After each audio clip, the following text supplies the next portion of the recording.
Hello everyone, welcome back to GK today. और ये है हमारी daily UPSC prelims model and previous questions analysis की सीरीज़, जिसमें आज ये 9th लेक्चर हमारा रहेगा। और एज यूजुअल हम 5 क्वेश्चंस देखेंगे और प्रॉपर एनालिसिस करते हुए, ठीक है। तो चलिए स्टार्ट कर लेते हैं अपना सेशन। फर्स्ट क्वेश्चन है, consider the following pairs of international arrangements and there objective. यहाँ पे कुछ ग्रुप्स दिए हुए हैं और उनके ऑब्जेक्टिव्स दिए हुए हैं। आपको बताना है कि कौन कौन सा करेक्ट पेयर है। फर्स्ट है Australia group, preventing the proliferation of chemical and biological weapons. देखिए, जो ऑस्ट्रेलिया ग्रुप है ये एक तरह का इंटरनेशनल एक्सपोर्ट कंट्रोल रजीम है, जिसका एम है proliferation of chemical and biological weapons को प्रिवेंट करना। इसको स्टैब्लिश किया गया था 1985 में और इसमें है टोटल 43 मेंबर कंट्रीज। तो इस ग्रुप को फॉर्म किया गया ताकि ये कुछ एफर्ट कर सकें to control the export of dual use chemicals and technologies, जिनका यूज किया जा सकता है for the production of chemical and biological weapons. तो ऑस्ट्रेलिया ग्रुप जो है वो डिफरेंट तरीके की गाइडलाइंस प्रोवाइड करता है और बेस्ट प्रैक्टिसेस देता है अपनी मेंबर कंट्रीज को, जिससे कि जो ट्रेड है इन सेंसिटिव मटेरियल्स का उनको रेगुलेट किया जा सके, साथ ही साथ टेक्नोलॉजीज का भी रेगुलेशन हो सके और एंश्योर किया जा सके कि ये जो चीज़ें हैं वो किसी भी गलत हाथों में ना जाएं, ठीक है। तो यहाँ पे फर्स्ट ऑप्शन जो है वो बिल्कुल ठीक है, इसका पेयर बिल्कुल सही था। Wassenaar Arrangement Export Control Regime focused on conventional arms and dual use goods and technologies। सबसे पहले वासेनार अरेंजमेंट को फॉर्म किया गया था 1996 में। ये एक तरह का मल्टीलेटरल एक्सपोर्ट कंट्रोल रजीम है, जिसका फोकस है conventional arms and dual use goods and technologies. Total इसमें 42 पार्टिसिपेटिंग स्टेट्स हैं जो कि कोलैबोरेट करते हैं, जिससे कि प्रोलिफरेशन ऑफ आइटम्स को प्रिवेंट किया जा सके, ऐसे आइटम्स को जो कंट्रीब्यूट कर सकते हैं रीजनल इंस्टेबिलिटी में या फिर उनको यूज किया जा सके मिलिट्री पर्पसेस में, ठीक है। तो इस अरेंजमेंट का एम क्या है? ट्रांसपेरेंसी को प्रमोट करना आर्म्स ट्रांसफर में और ये एंश्योर करना कि ये जो सेंसिटिव टेक्नोलॉजीज हैं इनका मिसयूज बिल्कुल भी ना हो। तो वाइड रेंज ऑफ आइटम्स को इंक्लूड करते हैं, like fire arms, military electronics and software, ठीक है। तो ये जो पेयर था ये भी बिल्कुल ठीक था। एंड थर्ड है Kimberley process, preventing the trade in conflict diamonds.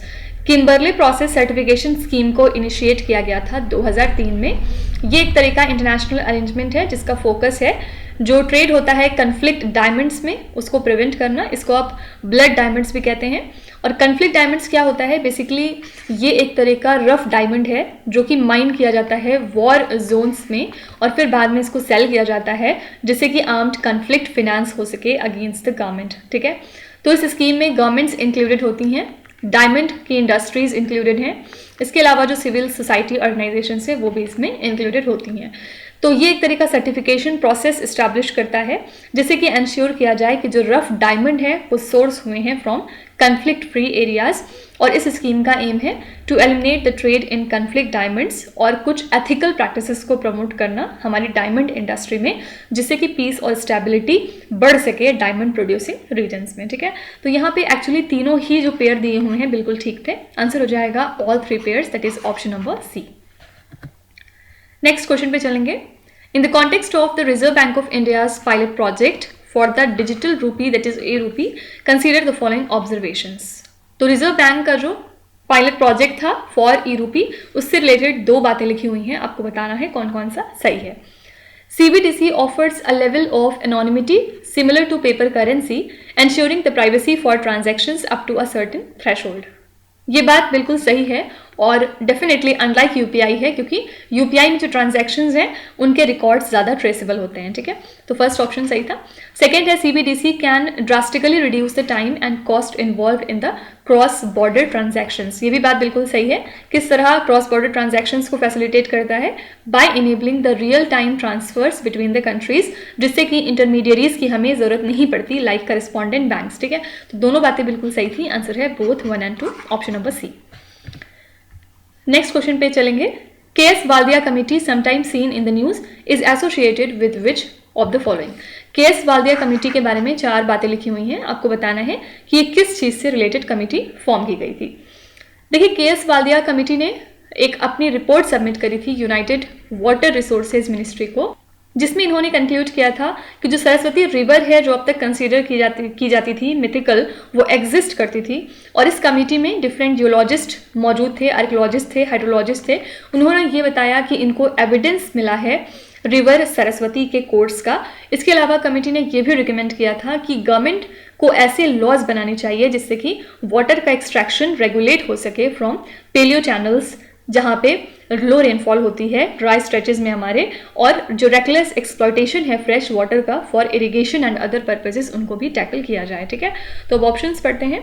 Report recommending religious minority status for Lingayat community, यहाँ पे रिलीजियस माइनॉरिटी स्टेटस की कोई बात नहीं हुई। Report providing evidence of the course of ancient river Saraswati, ये बिल्कुल चाहिए। ऑप्शन नंबर 20 का राइट आंसर हो जाएगा, लेकिन फिर भी ऑप्शन एक बार एग्जामिन कर लेते हैं। Report examining total employment generated in the country over the last 4 years, no. Report recommending changes in the devolution of the funds to the states by finance commission, no. यहाँ पे एकदम suitable answer हो जाएगा option number B, क्योंकि ये river Saraswati से related एक committee form की गई थी। नेक्स्ट है, which of the following is are the correct statements about index of the core industries. जो कोर इंडस्ट्रीज की इंडेक्स होती हैं उनसे रिलेटेड 3 बातें लिखी हुई हैं, कौन कौन सी इसमें से सही हैं। It is compiled and published by the central statistics office, ये जो स्टेटमेंट है ये बिल्कुल सही है। जो इंडेक्स ऑफ कोर इंडस्ट्रीज है ये कंपाइल और पब्लिश होती है सेंट्रल स्टैटिस्टिक्स ऑफिस के द्वारा इंडिया के, और सीएसओ रिस्पॉन्सिबल होता है for collecting, analysing and publishing different तरीके के economic and industrial statistics country के अंदर। ठीक है, it is publish monthly to provide an indication on production performance of industries of core nature before the release of index of industrial production.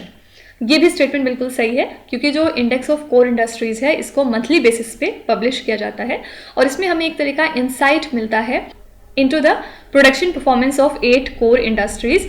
और ये जो industries हैं ये इंपॉर्टेंट हैं to the overall industrial activity in the country.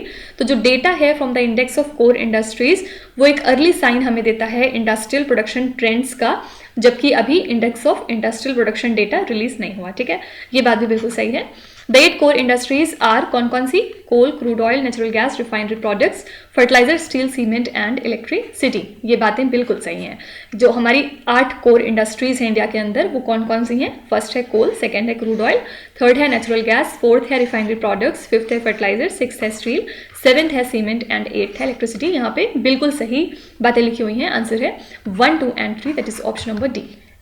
और last question पे चलेंगे अब।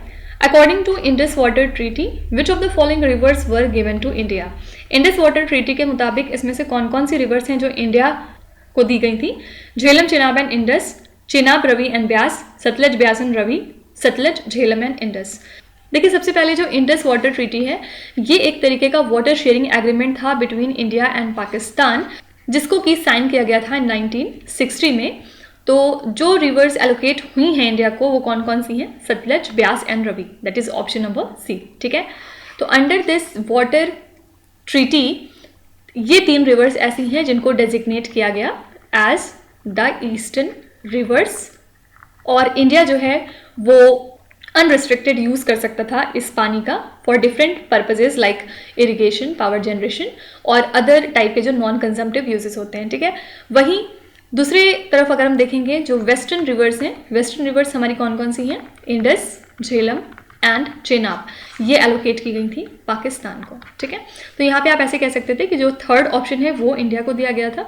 अगर आपसे यहाँ पे सिर्फ क्वेश्चन में पाकिस्तान दे देता तो फिर आंसर हो जाता option number A, that is Jhelum, Chenab and Indus. ठीक है, तो क्वेश्चन को ध्यान से हमेशा पढ़ा करिए क्या पूछ रहा है और आपको क्या बताना है। ओके, तो ये हो गए हमारे आज के टॉप 5 क्वेश्चन यूपीएससी क्विज के।